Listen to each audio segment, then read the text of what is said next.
Hi guys, this is Eman from Gadget Pilipinas, and today we are here at the MSI Concept Store in SM City North, EDSA. And with me today is Mr. Will Villanueva from MSI Philippines. He's the marketing specialist. So Will, please say hi to our audience. Hi guys, and hi Eman. Hello. Thanks for visiting us here at the Thank you for inviting us too. So today we're gonna talk about the newest RTX powered gaming laptops from MSI, which were announced at CES. Yes. Now before we go into the details, so hindi namin ini-expect to na this is very surprising kasi usually when there's an announcement of gaming laptops parang 6 months or matagal pa eh, and then immediately parang kaka-announce lang nandito na agad. In fact, we have a couple of them in here. So this one's one of them? Yeah, this one's one of them, and we will be talking about that more later. So okay. And then for those people who, MSI has a lot of, products, gaming laptops in general, and people have always asked us in our feedback corner, but ang daming meron GL, meron GS, meron GE. So could you enlighten our audience as to what these tiers for gaming laptops for MSI mean? We have five series of MSI gaming laptops. So first we have the GL and GB. That's the entry-level gaming laptop of MSI. So if you're into just starting into gaming and then you're in a very limited budget, so these are the gaming laptops for you. Yes. So what can these itong entry level? So if you're ano yung mga games na that you can play on them, that you can get really good frame rates or experience for it? Well, technically, kaya niya talagang mag-run ng AAA games. Okay. But the thing is, medyo may limit lang siya when it comes to features, specs. So, mas nandun siya sa pagitan ng low settings to mid settings. Okay. And the next? Next, we have the GF and the GP series. So, eto naman, parang mas mataas lang siya ng konti kay GL. So we have the lowest end variant, diba? So eto may mga extra features, extra performance upgrades compared dun sa GL and GP. Pero basically, how about aesthetics? Aesthetics, yes. It has improved aesthetics compared to GL series. Because basically yung GL kasi kung titignan natin siya, medyo basic lang yung itsura eh. Very basic. Black and red, gaming DNA, so basic. Pero when it comes to GF and GP, meron na siyang sort of gaming DNA na kumbaga may mga cuts, gaming logos. Then next, we have the GE series. The GE, okay. This one's for the enthusiast. So, sorry.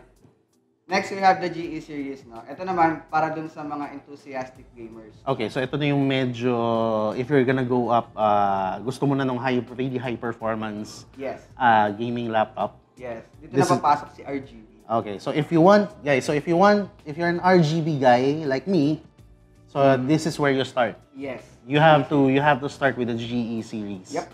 Okay. So dito na mag-i-start si Perky RGB Keyboard. Mystic Light natin from the previous GE Raiders. Okay. So next we have the GS series, guys. Ito naman yon, from the S, it stands for Slim or Stealth. Okay.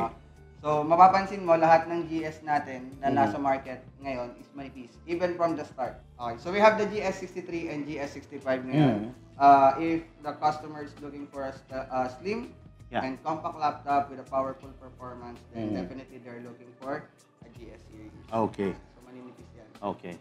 Then we have the GT Titan or GT series. Oh yes, I remember one kasi I unboxed one of these GT series laptops I think a year or 2 years ago.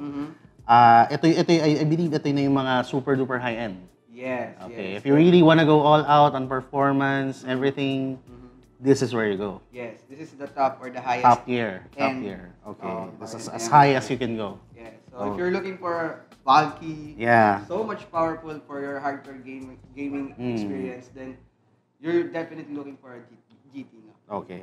Oh, yeah. So guys, that's the five tiers of the MSI gaming laptop. So we're also gonna post something about that in our page. So for you guys to be able to clearly understand kung para saan yung kada tier. Kasi minsan ayun yung conflict. Pupunta tayo sa isang store or sa isang, I mean, bibili tayo ng isang product then hindi natin alam kung ano ba talaga yung needs natin or kung para sa then at the end of the day we end up buying the wrong laptop. Okay, so today we're going to another thing that we're gonna do. Actually, the main highlight of our this session is unboxing one of the newest gaming laptops from MSI, which is the GE75 Raider. Okay, one of the newest gaming laptops. Okay, so one of the newest RTX-powered gaming laptops. Now, before we move to that, we have here another gaming laptop we want to promote. Aside from the one we are unboxing today, no, guys, I'd like to highlight this one. This one is a GL series. No? Nabanggit natin kanina si GL kasi is for entry-level gaming or entry-level series ni MSI. But I'd like to inform you guys that even the lowest end variant ni MSI is RTX powered na po. No? We have a GL63 here powered by RTX 2060 graphic card. Yan. So meron siyang mga upgrades and other stuff like software and hardware upgrades. Marami pa. So next video natin with Gadget Pilipinas, ipapakita natin sa inyo guys kung ano ba ano ba yung meron sa GL na to. But we have to move on and unbox my favorite laptop. Okay, so now it's time to unbox the GE75 Raider. Okay.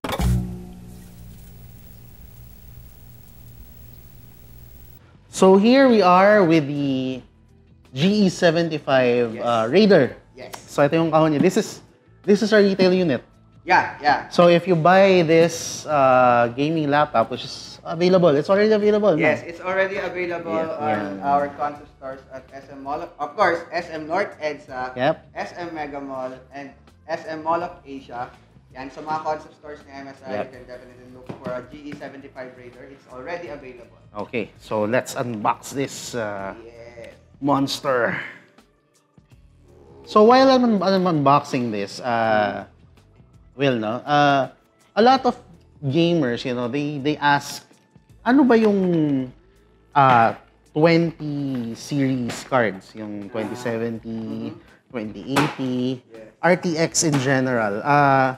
What does it bring to the table for gamers like us? I mean, if I have, say, the same model na last gen, and I have a 10 series graphics card, what would be the main reason for me to upgrade to the newer model? Well, generally speaking, si RTX kasi, kapag galing ka ng GTX, when you use GTX before, then nag-switch ka sa RTX, manonotice mo talaga when it comes to graphic acceleration, sa textures, kahit yung game na nilalaro mo is hindi RTX capable. As of today, manonotice mo yung difference. Sobrang vivid, sobrang ganda, sobrang clear ng textures, sobrang detailed. So in short, your games become more lifelike. Yes, realistic. Halos feeling mo nandun ka na. Ganun. Okay. So that's what RTX or ray tracing brings to the table. Yes. Lalo na kung RTX capable yung game na nilalaro mo. Sobrang, I mean, if you turn on the RTX capable, RTX toggle, sobrang ganda.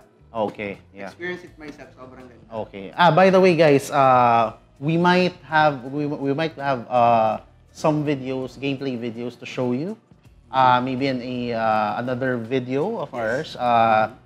How this laptop actually performs with ray tracing on in some titles. Benchmarks. Okay, so now tinanggal na natin siya sa box. We have another box, of course. And we have this one. Actually, bago na yung kasamang backpack niya. This is an air backpack. So this is different from the previous one. Okay. Mas maganda. Mas maganda. Okay. Now,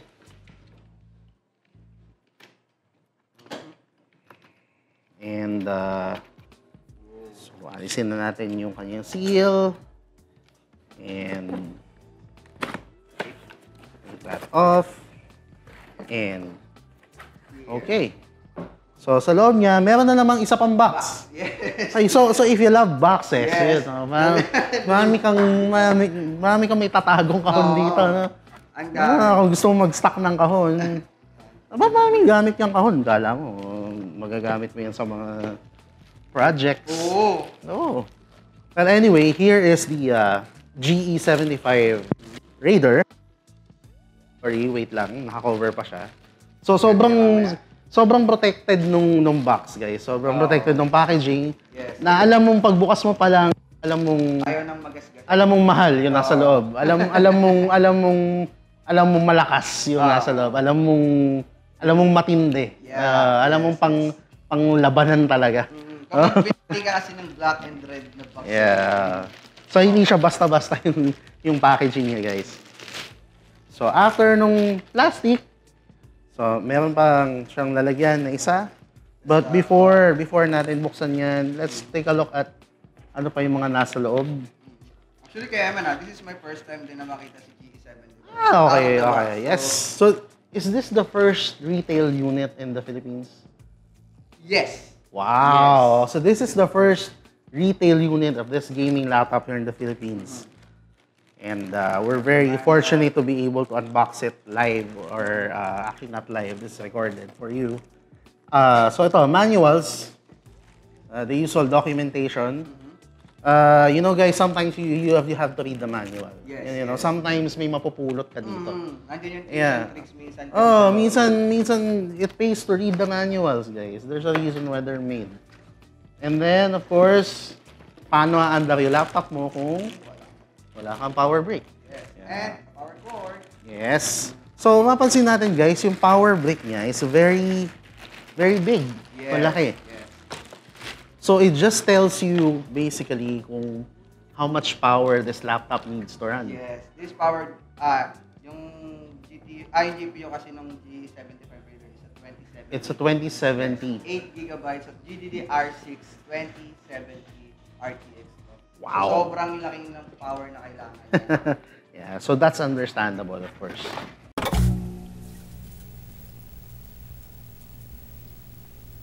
Okay, so now we have the GE75 Raider.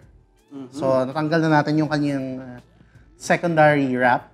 Yes. So, meron pa siyang plastic. So, hindi pa siya fully unboxed. Okay, so I'll do the honors of removing this. So, how do you remove this one? First kong napansin sa kanya, iba na yung cover niya dun sa taas. Yeah, it seems na parang iba na yung surface, no? From the previous na may RGB or the Mystic Light, meron siyang RGB strip. Ngayon, meron siyang bloodline light. Oh, that's what you call it. Bloodline. Yes, so mas maangas, di ba? Okay. Mas gamer, ano yung dating. Yung aesthetics na parang more of gaming DNA na talaga. Okay. Even, eto. Sa likod. Yan. Yeah. Oo nga. Ganda ng cuts. Yep. Oh. Okay. Yeah, we can remove this muna. That's the sound. Wow. May static pa. So, if you can see guys, William was saying, yung surface, the texture, it's different dito sa kanyang lid. Yeah. So you have to visit an MSI store to actually feel this one if you really wanna know kung gaano siya kasarap ganyanin. Parang it adapts the temperature around you. No? Parang pag malamig nasa air-conditioned room ka tapos doon ka naglalaro, yun actually feel na lumalamig siya. Malamig. Yep. So let's open this thing. Whoa. Grabe. And then we can remove the keyboard cover. So, ganda. Yan, that's the GE75 Guys, you Raider. better take a look on those bezels. Yeah. Kasi sobrang thin, sobrang nipis na. How big is the display for this thing? This is a 17.3 inches laptop in a 15.6 body. Kaya you have more real estate. Whoa. Yeah, so the more real estate you have, the better. So this is a full HD display. Yes, the full HD display. Okay, 144 hertz. Yes, 144 yes. hertz. So 144 hertz. So if you guys prefer yung smooth, fluid visuals, that's what you get here. Yes, 144 hertz. Okay. Now let's take a look at the sides, I guess. So we have here a number of ports. Yes. There's the Ethernet port, then the HDMI, I believe, and headphone and microphone. Yeah. Okay. And then on the other side, we have a card reader and 2 more USB ports. Yes, yes. Most of these ports are 3.1. Yes, 3.1. Okay, so you have every port you'll need for kung marami kang accessories na kinakabit. So if you have a mouse, of course a mouse. If you have a separate keyboard, if you have a extra hard disk, mouse pad, yes, kung ano gusto mo ikabit. So kaya niya i-accommodate. Yes. Okay. Yes. So let's talk about the before we boot it up. Maybe we can talk about the some of the key features for this thing. Yes. Okay, so let's start with we're done with the display. Yes. So and then we have the keyboard. Yeah, the keyboard was made by SteelSeries Keyboard, one of the known brands when it comes to gaming peripherals. Actually, SteelSeries before was my favorite brand of gaming. Oh yeah. Nung mga batang computer shop pa, yan, si SteelSeries yung one of my favorite And brands. it's still one of the most popular brands Yes. of gaming peripherals today. And we are amazed on how it performed when it partnered with MSI. No? Almost all of the gaming laptops by MSI was, the keyboard was made by SteelSeries. So it performs really well. Sobrang tactile, sobrang ganda, and sobrang durable ng keyboard ni MSI. I think mas ma-appreciate nila to if they see this na naka-on na siya. Yes. So let's turn this on. Ito yung switch, no? Okay. So let's turn this monster on. So you see the MSI logo, the usual. And then there, the RGB keyboard. Guys, if you're an RGB geek. If kung mapapansin nyo, no, yung lighting or yung LED dun sa, or yung RGB nung keyboard niya is kita, no? From the distance of the camera to the laptop, makikita mo sobrang linaw pa rin, yes, di ba? Yung illumination kasi niyan was rectified or mas pinalinaw pa nung silver lining print, which is a technology then made by MSI and SteelSeries. So, kahit gaano kaliwanag or gaano kadilim, you can see your RGB lighting dun sa laptop mo.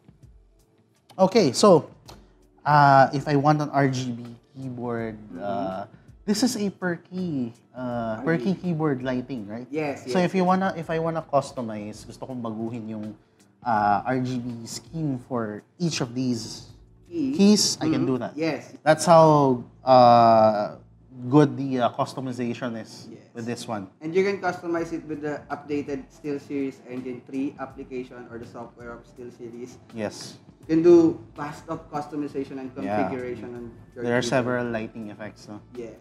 Nice. Okay. Kung gusto mo nakapatay, kung gusto mo isang letter lang yung nakailaw. And also the lighting effects, no? Yeah. Okay. So while this thing is booting up, let's talk about other features, no? Other key features that are unique to MSI gaming laptop. So one of them is I heard it's the Cooler Boost 5. Yes, it's the Cooler Boost 5. Yeah. Yun yung ginagamit natin talaga. Well, si Cooler Boost 5 is exclusive lang for GE Raider series natin. So it started from the previous GE Raider, the 7th Gen 1, GE63BR7RE, yun. Yung Raider na yun, doon na tayo nag-start gumamit ng Cooler Boost 5 up to the latest one, which is this one. So, maybe Cooler Boost 5 is one of the most beautiful cooling system kasi alam naman natin when it comes to gaming laptop, yung cooling kasi medyo medyo issue na talaga yun, di ba? Yun na yung we have to deal with every day, yung init. Kasi you have your powerful, then expect it to be hot. Now, when it's getting hot, then you need a good cooling module inside. No, importante yun kasi it's one of the non-upgradable things dun sa loob ng laptop mo. It's a built-in hardware na kung ano siya nung binili mo, ganun na siya hanggang pagtagal. So si Cooler Boost 5 basically it's a cooling module that composed of 2 fans and 7 heat pipes. 7 heat pipes. Yes. Yung 7 heat pipes na yun, divided pa yun into two parts.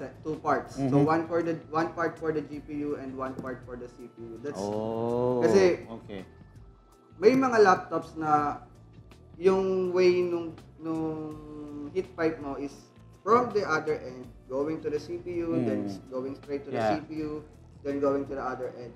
Ngayon, kapag nag-release kasi ng init yung CPU and GPU mo ng sabay, then makukulong yung init. Unlike kapag naka-cooler boost pipe ka and you have separated heat pipes from CPU and GPU, kapag uminit yung CPU mo, the heat will go on the one side. Okay. Is that thing, is this feature meron ba siyang dedicated switch or is it automatically enabled? Well, every single time. Thanks for asking that. Pero kasi si Cooler Boost 5, meron talaga siyang dedicated switch to turn on. That's what we call the Cooler Boost launch. Okay. Yan, so kung gusto mo na manually, bago ka maglaro, malakas na yung fan mo. Pwede yan. Turn on mo lang siya. Then if you want to automatically get rid of the heat. Okay, that's quite a good thing, kasi pwede mong basically we can just set it there. Yes. Pwedeng all the time naka-on yan. And then just play, just work. Siya na bahala. Yes. Okay. Now, another thing I've heard about this laptop is that malaki daw yung in-improve ng speakers. Yes. And I've tested an MSI gaming laptop, I think a year ago, and the speakers were really good back then. So, right now, in-improve pa nila. Yes. Okay. So, since the GE Raider series started before, nagsimula na rin kaming gumamit ng Dyna Audio giant speakers natin na tinatawag. So, si giant speakers kasi, it's a composition of 2 woofers and 2 speakers inside this laptop. Okay. So, dati kasi, ang usual or yung standard speaker ng laptop is parang KitKat bar lang. Yeah, nasa bar na lang. Yes. Ngayon, yung nasa loob ng GE Raider natin, it's as big as this. So, kung may curve dyan. Okay. So, ito yun. Parang yung buong ilalim niya was dedicated lang for speakers. And that's how big it is. Yes. Okay. And you can, parang mapipil mo rin talaga yung detail ng sound. Bass. Okay. So, that's it. I guess we can, Yep. Okay, so we can set it up. So, while we're setting it up, this thing has, what's the processor powering this gaming laptop? Okay, so the processor of the GE75 is Intel Core i7-8750H. Nothing but the very best. Yes. Okay. The newest. The highest. Okay. No, when it comes to gaming laptop. Tapos, yung GPU naman niya, it runs GTX 2070, 8GB GDDR6. And RAM, talking about RAM, meron siyang 16GB of 66 MHz of RAM. And you can upgrade that? Yes, max of 32GB of RAM. Wow. Pero yung naka-install kasi sa kanya is dalawang stick na ng 8GB. So if you have 16GB... You're gonna have to buy a single stick? Yes. Okay. Okay. I'd imagine some people would want to do that. Yes. Lalo na yung mga hardcore. They would really want to max out their gaming laptop. So, bibili talaga sila ng... I mean, if you can buy this thing, siguro naman meron kang pambili ng RAM sticks, right? Grabe. Siguro naman. Naka-prepare na agad yan. Siguro naman, may mabili ka na RAM sticks. No? Yes. How about the storage? Yung storage niya, meron siyang 256 NVMe SSD and a 1TB hard disk drive. So it's not just your usual SSD? Yes. It's an NVMe SSD? Yes. With a faster write and speed. Faster writing speed. Write and speed. Yes. Read and write speed. Then, yung 1TB niya, it runs at 7,200 RPM. Is that a hard drive? Do you get is that a usual hard disk drive or is that a hybrid drive? No, it's the usual hard drive actually, but it runs on a faster RPM, so the read and write is much faster than the standard one. Because parang 5,400 yata or 5,200 yung standard. Okay. So can you actually upgrade that? Yes, if you have a 2.5 SSD, Yes, because say if you want a 512 or a 2-tit, you know. Yes, Yeah, yes, 512, yes, yeah. yes, yes, 512 yes. GB SSD. Yep, yep. Okay, okay. So really, you really can max this one out. Yes. Okay. As in, So if you want to do those things, where do you go? well, if you're planning to upgrade your laptop, kung saan mo siya binili, or the first stores that you want to go through is the concept stores. We have 3 authorized stores in specifically in SM North EDSA, SM Mall of Asia, and SM Mega Mall. So punta lang po kayo doon kung gusto niyo pong magpa-upgrade ng laptop and magpa-check as well kung gusto niyo po. Then, right after nyo kasi mabili yung laptop nyo, there are some customers na gusto nang magpa-upgrade right after nila mabili. No? Yeah, para hindi na sila babalik. Yes, you can ask the branch managers or the authorized person in the stores kung authorized yung store na napagbilhan nyo. And then, if that's so, pwede na po kayong magpa-upgrade right away. Wow. No? Okay, so we're just setting this up. We should be up in a few seconds. No? Before a few more things that we've talked about the hardware side, no? Yes. Now let's talk about the software side. So MSI has some unique a number of unique applications, no? That you get with their laptops. Yes, and that includes the Dragon Center. Yeah, the Dragon Center. So let me guess what the Dragon Center. So is it your like parang command center? Yes. Where you control everything. Yes. So it's like your central hub for managing your laptop. Alam mo lang, Kuya Emma, no, nakakatuwa lang kasi before, it started as a monitoring app. Yeah. Monitoring software lang siya. As in, makikita Was it mo called Dragon Center before? Yes, it was already called Dragon Center before. Yes. Okay. But now kasi, Dragon Center pa rin naman siya, pero it's a version 2.0. So it's a better version of the what you get. When was this upgraded? Last year? Or? Yeah, since the 8th generation laptops came in. Okay. Sabay na rin siyang sumama. Okay. Ay, mag-launch, I mean. So, from a standard monitoring application, now you can actually or manually configure this one. You can manually configure your GPU, CPU, memory, and some other stuffs right here. Yan. Pwede mo siyang i-manually configure na dyan. It's basically from a monitoring app to one-stop configuration software. Yeah. No, So one-stop na siya. yeah. Lahat nandyan na. So this is the gaming center. This is the Dragon Center Version 2.0. 2.0. Okay. So this is a fail-safe software. Yes. If you're say a user na hindi masyadong marunong mag-tweak, this is easy to use. Yes. Very easy to use. Okay. Actually, may mga may mga buttons dyan na if you click, makikita mo dyan kung ilan yung temperature. Yeah. Tapos, pwede ka rin mag-free ng memory cache mo dito. Okay.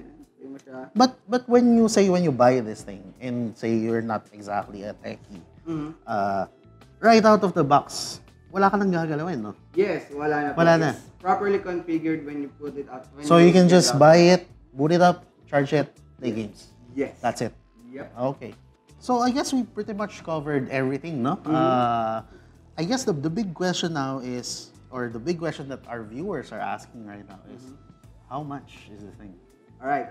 So GE75 is priced at 149,995 in concept stores nationwide, or in SM Mall of Asia, North EDSA, and SM Mega Mall. By the way, I guess another question, no? I'm sure people will ask, what's the warranty for this thing? Okay, so we offer 2 years warranty of, syempre, standard policy will apply. So 2 years warranty, global. Yes, that's global warranty. Syempre, yung mga user fault, that will not be covered. Yeah, Standard policy will apply. Pero 2 years, guys, we offer 2 years warranty for the RTX model. Okay. So, Will, are there any other promos that you would want to promote to our audience regarding other MSI gaming laptops? Maybe you have, I think you have other promos for the older gen, yes. yeah, the older gen laptops, the 10 series. We're currently running a price drop promo for the previous generation or the GTX powered gaming laptop. So if you want, or if you still want a GTX laptop, then that promo might be the best one for you. So it on select MSI gaming laptops or on a select GTX MSI gaming laptops, yung mga prices nila dinrap ni MSI. So for those gamers na mas gusto pa rin talaga si GTX, well, that's understandable naman. Okay, you will enjoy the price drop. No? So sobrang laki, sobrang laki ng discount. Sobrang sulit. Kumaga. And konti lang yung quantity nun. So very limited stocks. Guys, so habulin nyo na, sayang. So it's not a limited time, but it's a limited quantity or limited stock price drop. Would you advise them to just call before they go? Well, pwede. Or you can message us at our Facebook Okay. page. So, malamang may Facebook kayo. So, just message them first para hindi naman kayo mahirapan, di ba? Kasi baka naman pagdating nyo, wala na palang stock. So tanungin nyo muna sila. Just contact them on their Facebook page or just directly contact their stores if you have the numbers. Yeah, so malay nyo, meron pa palang stock nung kailangan nyo. So guys, if you wanna stay updated for the latest news about MSI products, their upcoming gaming laptops, kasi nga na-mention ni Will, there's two more. Yes, there's two more gaming laptops, RTX powered gaming laptops that are coming to the Philippines. Yes. So you could probably guess what those are. Announcements will be made in the MSI Facebook page. Yes. So lagi niyo bisitahin yung MSI Facebook page para makita niyo pag nandito na. Yes. Kasi baka yun yung hinihintay niyo pala. Maybe that's the one that's right for you. Yes. Okay, so anything else that you wanna mention? You wanna invite our audience to visit the MSI stores? Guys, please visit our MSI concept stores at SM Mall of Asia, SM Mega Mall, and here at SM North X Annex to experience the very first RTX powered gaming laptop of MSI Gaming Notebooks that is currently available here in the Philippines now. And more of that are coming real quick and real fast. So you better get updated. Please like and share our MSI Gaming page on Facebook. That's facebook.com/MSI Philippines, and follow us on Instagram. That's at MSI Gaming_Philippines. And we have a forum as well where you can share your thoughts, knowledge, and other stuff on your new RTX or current gaming laptops. So get updated. And Kaya please also like and share Gadget Philippines. Ba't ako nag-plug? Yeah. Okay, so thank you so much, Will, for having us here. We really appreciate the invite and the opportunity to be able to unbox the very first retail unit of the GE75 Raider. And we're looking forward, guys, to giving you more details about this laptop. Yes, benchmarks, gameplay, samples, and anything you need to aid you in your purchase. Yes. Para malaman nyo kung talagang para sa inyo itong gaming laptop na to. Yes. Yun. Okay. So, I guess that's it. Will, thank you so much for having us. Thank you so much. Thank you, And thank you guys for watching. This has been Eman from Gadget Pilipinas. This is William from MSI Gaming. And thank you so much for watching. See you guys. Bye-bye.